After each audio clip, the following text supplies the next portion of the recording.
Hello everyone, कैसे हैं आप सब। एक बार पुनः शिव कोचिंग क्लासेस पर स्वागत है। उम्मीद करता हूं आप सब अच्छे होंगे, मस्त होंगे, बेहतर होंगे, आपकी पढ़ाई बेहतर चल रही होगी। क्लास 12 फिजिक्स एनसीईआरटी में आज बात करेंगे व्यतिकरण और विवर्तन में अंतर। बच्चों, व्यतिकरण विवर्तन में अंतर बहुत ही महत्वपूर्ण और हमेशा क्वेश्चन पूछा जाता है, इसलिए आप लोगों को बिल्कुल तैयार कर ही लेना है किसी भी दम पे। चलिए शुरू करते हैं बच्चों। व्यतिकरण होता क्या है बच्चों? व्यतिकरण का मतलब ये है कि लगभग समान आवृत्ति की दो तरंगे जब अध्यारोपित होते हैं, क्या होते हैं? अध्यारोपित होते हैं, मतलब मिलते हैं, तो भाई साहब प्रकाश की तीव्रता में परिवर्तन होता है। जैसे यहाँ पे समझिएगा, एक आपका इस तरीके से समान आवृत्ति का दो तरंग है बच्चों। एक तरंग ये हो गया और दूसरा तरंग इस तरीके से, ये समान आवृत्ति यानी 1 सेकेंड में बराबर कंपन कर रहे हैं। आयाम थोड़ा इधर उधर हो सकता है। जब ये मिलेंगे बच्चों, तो जैसे मान लीजिए मिल रहे हैं, तो जब मिलेंगे सरंग सरंग से मिलेगा तो कुछ इस प्रकार से सरंग और कुछ इस प्रकार से गर्त हो जाएगा। गर्त तो सरंग ज़्यादा हो जाएगा, समझ रहे हैं ना। ये सरंग हो गया, ये गर्त हो गया, फिर सरंग, फिर गर्त हो गया। तो यानी यहाँ पे मान लीजिए सरंग की संख्या ऊंची हो गई है ना, और ये गर्त भी नीची हो गई, तो यहाँ पे तीव्रता जो है अधिकतम होगा। तो जब लगभग दो जो तरंग है आपस में अध्यारोपित होते हैं, फलस्वरूप प्रकाश की तीव्रता में क्या होता है? परिवर्तन होता है। तो ये परिघटना आपका व्यतिकरण होता है। और जो बच्चों ये अलग अलग तरंग के कारण अध्यारोपण से होता है, ठीक है। लेकिन वहीं पे जब विवर्तन की बात करते हैं तो तरंगाग्र के द्वितीयक तरंगिकाओं के अध्यारोपण से ये आपका संपन्न होता है। अब आपको लगेगा कि कैसे होता है सर, है ना। देखो, व्यतिकरण में क्या होता है कि दो कला संबद्ध स्रोत से चलने वाली तरंगिकाओं के अध्यारोपण के कारण व्यतिकरण प्रतिरूप प्राप्त होता है।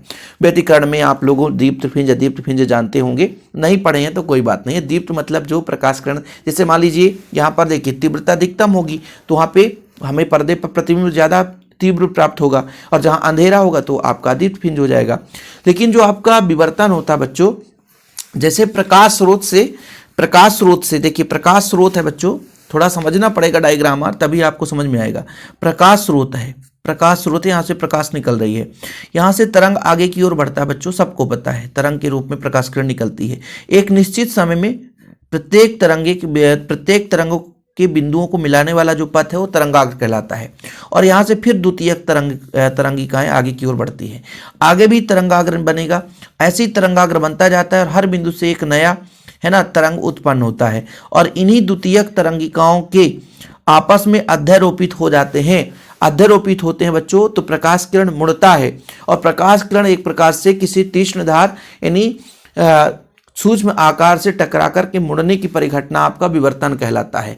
तो विवर्तन में बच्चों द्वितीयक तरंगिकाएं के अध्यारोपण से होता है, यानी तरंगाग्र के बाद जो तरंग उत्पन्न होता है। डायरेक्ट प्रकाश स्रोत से यदि कोई तरंग के रूप में प्रकाश किरण आगे चलता है तो नहीं, जब आपका तरंगाग्र बनेगा और तरंगाग्र के बाद द्वितीयक तरंगिकाएं मिलेंगी, तब बच्चों वहां से जो तरंग आपस में अध्यारोपित होंगी तो विवर्तन की परिघटना होगी।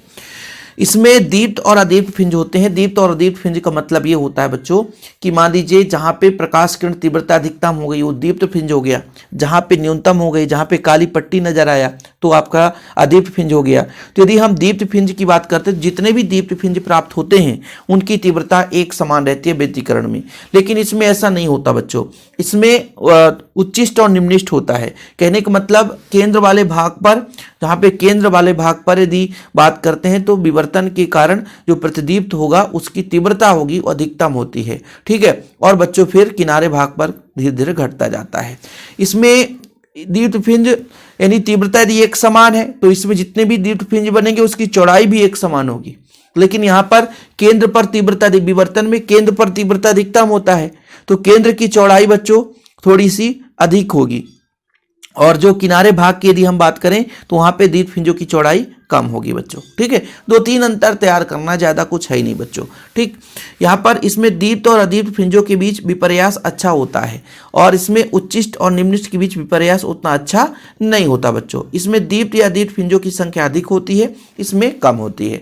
जो विवर्तन होता है इसमें दीप्त और अदीप्त पुंजों की संख्या कम होती है। इसमें कुछ है ही नहीं है अंतर याद करने का। 4-5 अंतर कोई भी बच्चा यूं आसानी से एक बार पढ़ लेना तो याद हो जाता है। बाकी ये सारा चीज नोट्स में अवेलेबल रहता है। जो बच्चे नोट्स नहीं लिए हैं तो नोट्स ले लें। कॉन्टैक्ट नंबर है 9685299149, 9685299149 मेरा पर्सनल नंबर है बच्चों। इसी नंबर पे आप लोग मैसेज कर लेना, जानकारी ले सकते हैं, नोट्स ले सकते हैं, प्रॉपर तैयारी कर सकते हैं।